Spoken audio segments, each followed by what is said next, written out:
പറയുന്നുണ്ട് അതിനുള്ള ക്രിയയും അതിനുള്ള പ്രതിവിധി എന്താണെന്നും അതിനുള്ള ശിക്ഷ എന്താണെന്നുള്ളത്.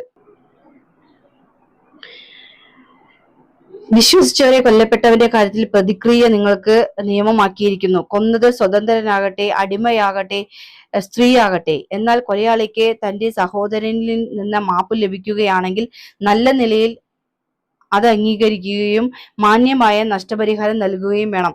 നിങ്ങളുടെ നാഥനിൽ നിന്നുള്ള ഒരു ഇളവും കാരുണ്യവുമാണിത്. പിന്നെയും പരിധി വിടുന്നവർക്ക് നോവേറിയ ശിക്ഷയുണ്ട്. നിങ്ങൾ ഒരിക്കലും അവരെ കൊന്നവനെ തന്നെ കൊല്ലണം എന്നുള്ള രീതി എടുക്കരുത്. മാക്സിമം നിങ്ങൾ ചെയ്യേണ്ടത് ആ ഒരു സഹോദരൻ മാപ്പ് നൽകണം.